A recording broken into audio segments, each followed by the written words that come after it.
তাশাহুদের সময় শাহাদত আঙ্গুল উঠানোর নিয়মটা একটু দেখাবেন। না উঠালে কি গুনাহ হবে? না উঠালে গুনাহ হবে না, তবে শাহাদত আঙ্গুলি দিয়ে ইশারা করা এটা 7-8টা হাদিস, সহিহ হাদিসে প্রমাণিত। তবে ইশারার পদ্ধতি ক্লিয়ার না। তাশাহুদের সময় ইশারা, তাশাহুদের দুটো অর্থ, একটা হলো আত-তাহিয়াতু থেকে শেষ পর্যন্ত, আর একটা হলো আশহাদু আল্লাহ ইলাহা ইল্লাল্লাহ।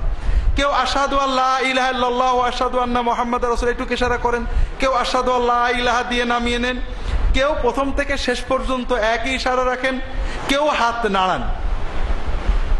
তো এক্ষেত্রে বিভিন্নতা আছে।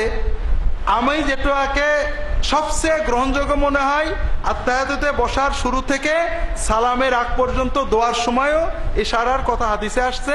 পুরোটা সময়ই আঙুলটা কেবলা দিকে ইশারারত রাখাটাই সুন্নত। তবে আপনি যেভাবেই করেন অন্য পদ্ধতিতে ইনশাআল্লাহ মূল সুন্নত আদায় হয়ে যাবে।